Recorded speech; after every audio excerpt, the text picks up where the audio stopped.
Okay, friends, welcome back to another exciting and inspiring episode of On Location Vancouver.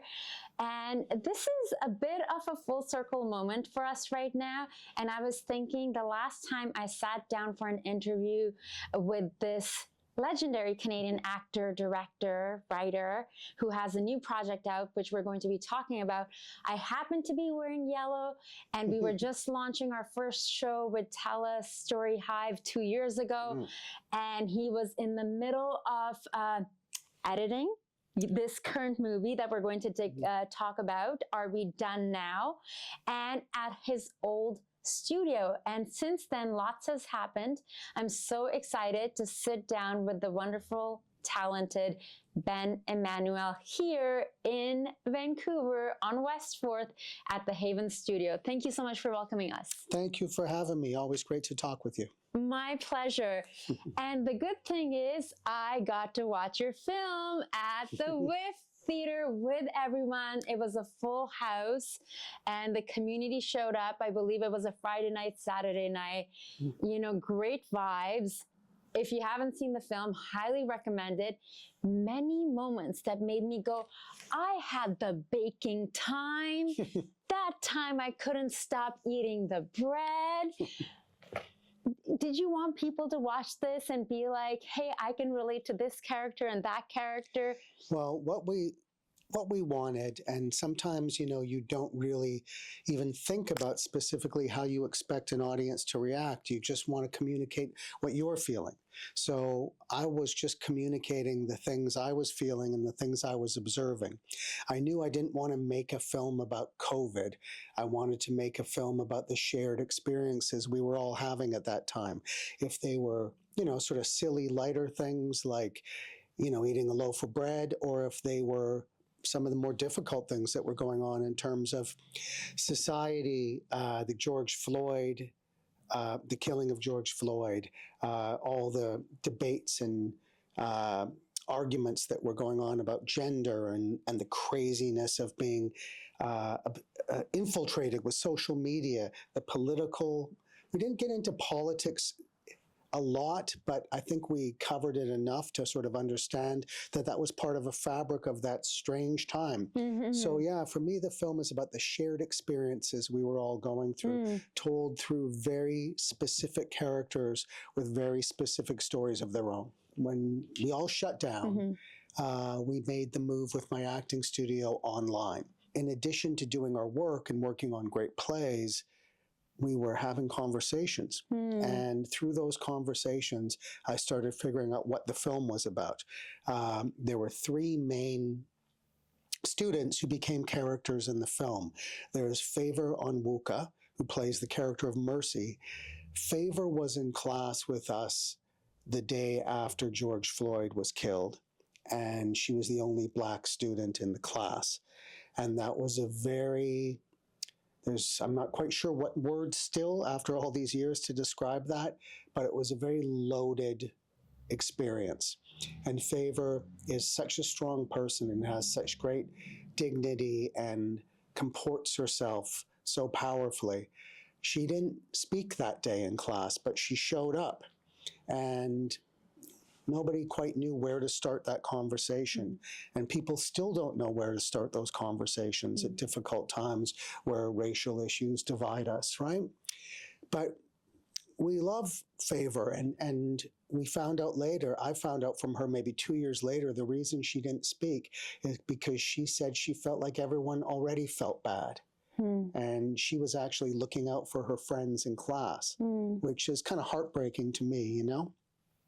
That at such a horrible time, she wasn't thinking about, she was thinking about protecting other people's feelings, you know? So I wanted to explore that, and I want us to be able to have these kind of conversations in a safe place. As a kid, I was very lucky in that I had teachers, this is in the 70s, who sat us down and let us talk, and they listened. And sometimes as a kid, you don't get to do that at home. People have their own agendas, right? They don't necessarily have room to really have those conversations sometimes. We just talked it through, and that became a storyline in the film. We had a very tiny crew. No one got COVID. We shot a bunch of great footage that was very in the moment. We were talking about Favor Onwuka and her storyline. Her storyline isn't about being, stuck in loss and tragedy. Her storyline is about moving through it and finding a sense of empowerment. Hers is one of the more dramatic storylines. We had Elliot Ramsey as Jamie, and his storyline, he's thrown together with Giacomo Bassetto as sort of an odd couple. It's about, you enjoyed those guys? Yeah, I love them. And I had a weird feeling, and we're not going to give this away, that it was going to somehow go there just because of how opposite they were and how it was magical to watch. Like, I thought it was really well cast. Oh, and I think those actors are amazing, and they contributed so much. In this film, all the actors have story consultant credits because so much of what we did came out of these conversations, and everything's scripted and written down. But of course, with this kind of film, there was improv in the moments, day by day, whatever needed to come up would come up. The actors had final say on what was spoken.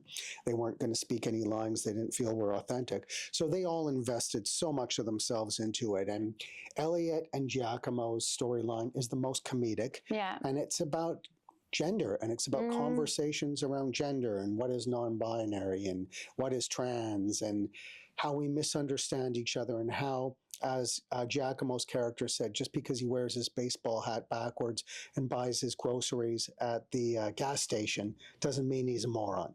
He still has ideas and feelings, and he wants to share them, right? So that was really important for me, that we see that if we don't talk, we're never going to understand each other. Those two had these really meaningful conversations and became friends, and things went to another level with them. Yeah, it evolves. You guys will just have to watch. And also, Elliot Ramsey's storyline is about being biracial and about his response to George Floyd and what happened there, and about people, the difficulty we all had, I think most of us, in knowing what to say, when to say it, and the healing that comes from talking. So that was one of the other storylines. Natalie Farrow, another student of mine, her storyline is about social media and about we were so, I believe most people would agree, extra bombarded and inundated with social media and opinions and ideas and this cause and that cause and this movement, and everybody's looking at this in their phone. How do you do it right? What do you say? When do you speak up on a post? When do you hold back? So many people, especially young people, are really affected by this in paralyzing ways and base their self-esteem on likes. So we investigated that with Natalie, and also her religious, spiritual beliefs, which is a subject that I've always found really interesting. I wasn't brought up religious, but I admire people who express what they believe and aren't afraid of people thinking it's funny or mocking them because they think it's corny or old-fashioned or just weird, right? I really admire people who aren't afraid to be who they are, whether or not you agree with them, especially young people, right? So Natalie's journey into her faith was a really important part of the film. They're all held together by the character of Pamela, who's their online therapist. And that's played by the great actor Gabrielle Miller, who most people know from Corner Gas, although there's a whole universe of stuff she does as an actor that people, hopefully are going to be aware of throughout the rest of her career. And that's, I guess in a way, that's kind of me, the character at the center of it, who's communicating with all these people. It's also based on a great therapist I've had who's helped me through so many things. So I'm in all the characters, but it's really important, of course, for a filmmaker to look outside themselves and to, kind of facilitate the expression of things that we can't say ourselves. So I relate to everybody, but of course I played a version of myself. So you were asking about sort of the chronology of making the film. Yeah. We started shooting in 2020. We had this great footage. A big production company wanted to turn it into a series. We pitched it. Nobody wanted to buy a show on COVID. They said, we love this right footage. at that moment. We said, it's not about COVID. It's about these characters. And they said, it's about COVID.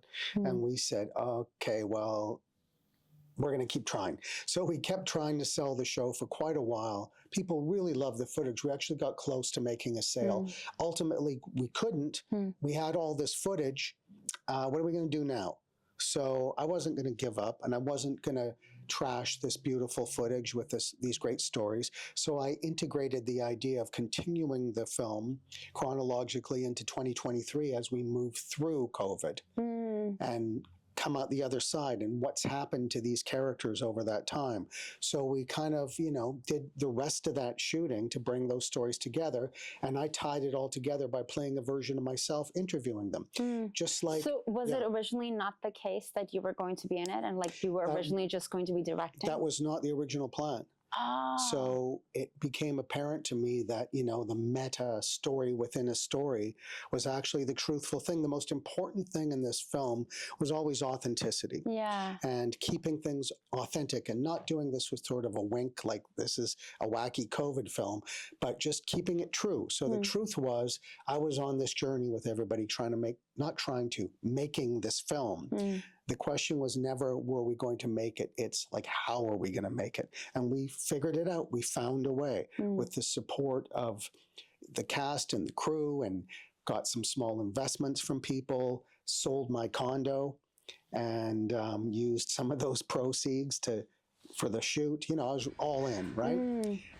Good. Turn good. We're going to keep rolling. One more, Gabe. It was nice. Remember the intensity with which you were riding that bike? Yeah. Give us one where you go up and down with that intensity, okay? All right. You got it, Emma? Set. Okay, intense. Straight into it. Here we go. Action. The hope is that people, if they give it a chance, they're going to find that, oh, I like this film. It speaks to me in whatever way. Obviously, Canadian movies aren't going to compete with the Marvel universe or those kind of giant films, but people coming to little movies like Are We Done Now?, my film, they get this really unexpected experience. They get a perspective that I can't say my perspective is uniquely Canadian. It's just uniquely mine and that of my collaborators. But here we are in Canada, in Vancouver. So of course it's going to be uniquely Canadian in Vancouver, because that's where we are and that's what we're experiencing. And ultimately, any good personal story, the more personal you make it authentically, the more universal it becomes, right? So if I see, what's your original country? I'm from Pakistan. So if I saw a Pakistani film, the best ones, I have a strong suspicion that I wouldn't just go, oh, I just learned about Pakistan. I think I'd learn about myself. I think I'd see myself reflected. Of course, I'd be looking through a different lens and learning all kinds of different things culturally, personally, socially, economically, geographically. I'd be exposed to a whole new world. But don't the best films remind us that we're all the same in the most important of ways? And I think we want to hear that. We want to feel that. We want to feel like, and I feel what COVID and a lot of us were living on our own. I came back just from Paris, and it created a lot of loneliness for a lot of individuals, including myself, because you go from being very active, social, all the things, and now you're just here. Yes. And I forget if it was 7 o'clock or 5 o'clock where we would go to the window and banging the pots and pans. 5 o'clock, I feel like. It's like I totally forgot about that until recently. I don't know if that's in your movie or something else that I saw. And I was like, yes, we did that. Yes. We all did that together. Yeah. But it makes you feel like you're not the only person having this experience. That's what good theater is. You're talking about Canadian theater or films, art, right? Good art reminds us that we're not alone. What do they say? Art, to comfort the disturbed and disturb the comfortable. Yeah. Right? So that's what we're trying to do with the film, On a more personal level, ever since I was a little kid, I've always wanted to connect and communicate through whatever it was, if it was drawing or cartoons, puppets from a little kid. I just want to connect creatively. That was kind of my comfort zone. And that's where I felt like this is how I can speak, this is how I can reach people. Still doing the same thing all these years later, right? And to a big degree, that's what the film's about too. For me, it's about in 2020 and before, but especially during COVID, we're in a world now where everybody's afraid to talk. Everybody's afraid to say the wrong thing. Yeah. Everybody's just kind of, not, when I say everybody, you know what I mean. Each person has their own unique experience, but as I'll say, as a North American society, we're walking on eggshells, right? Trying to post the right thing or not post the right thing, or mindful of conversations. I just know that for me, ever since I was a kid, healing comes from talking and from giving each other a chance, right? To say the wrong thing and to listen to feedback and to learn through that dialogue. So that's really what the film was about for me. This is a chance for me to find people who will allow me to talk with them. And they're their stories, but I can help facilitate the telling of them as a film. And that for me was the greatest, That's what I want to spend the rest of my life doing, right? Is connecting with people, empowering other people, and in turn myself through authentic storytelling. That's what it's all about for me. And if people can have a laugh, great. If you were laughing, or if you got scared by some of the things in the film, or moved by some of the things in the film, that's the most important thing to me. So the film's very successful for me, just hearing that feedback from you. Have you started exploring ideas of what may come next? Are we taking a break? I know you had like a play. You're very active. We're here right now in Ben's studio. You teach. You're doing all these things. Well, this studio, Haven Acting Studio, is always an ongoing creative space for me as a teacher, and bringing other teachers in and having such a strong community. So the creativity never stops here, and the collaborative spirit never stops here. So that's always ongoing, and that's such an important part of my life, and just my identity. Being able to be, in many ways, at the center of that is really important to me. Feels great. In terms of other projects, yes, I have 2 or 3 things in the works. Over the years, I've learned to not talk too much about things until it's time to say, come and watch it. But I am continuing to work only on things that inspire me personally, and really believing that the things that matter most to us as individuals have the best chance of meaning things to other people. And anytime I've tried to make something because I thought this will sell or this will appeal to a larger audience, I've never seen it through. The only kind of projects I've ever seen through to completion are the ones that were stories I personally had to tell. So that's going to be my thing, and I'm never going to be competing with the Marvel movies. But if people like you, on those nights when you feel tired and you go, I'm going to get out and give this a shot and give this a chance and be part of something, it does feel good, And I 100%. think that's really important, that sort of message that you're conveying, that, nobody owes a filmmaker anything. You don't owe it to me to get out and see my film because I'm Canadian or because I made a film. But, hopefully we owe it to ourselves to take some more chances. And to not settle into a life of complacency, sitting, looking at our phone or scrolling through Netflix, right? If you go to the movie and you don't like it, you can always leave and it's not going to ruin your life. You know what I mean? How many things do we turn off on the television, right?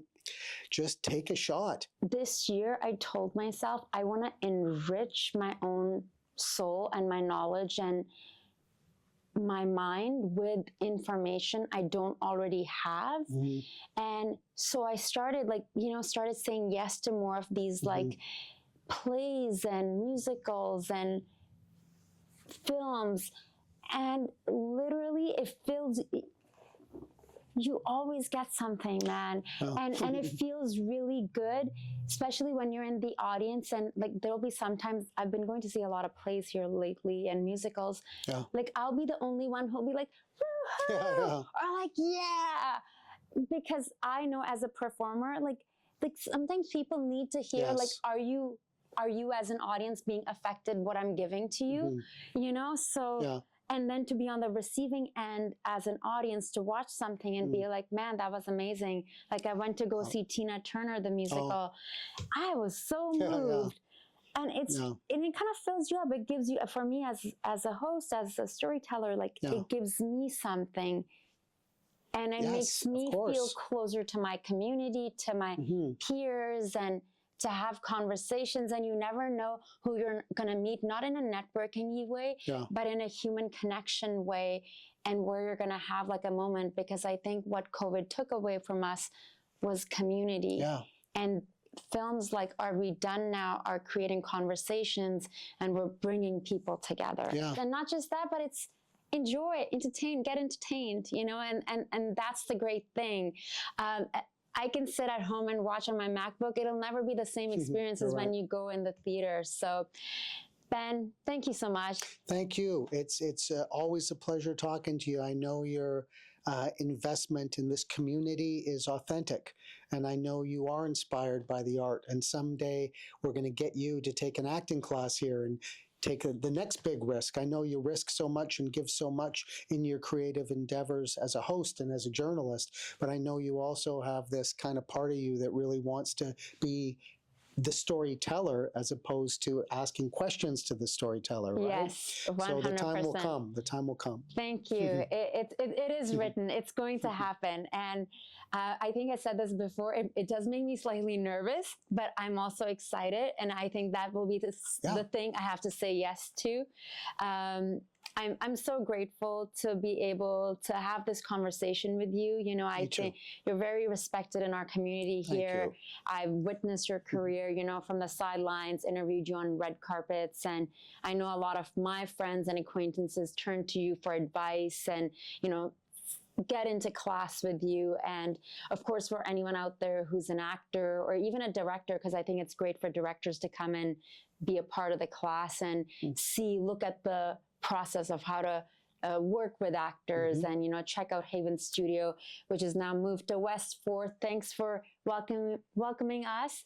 Ben Immanuel, thank you for the time. I appreciate it. Thank you for your time. I appreciate it too. Thank you. Thank you all for tuning in, for watching. I'm your host, Zara Durrani. The show is brought to you with the support of STORYHIVE. Until next time, my friends, stay inspired and stay curious.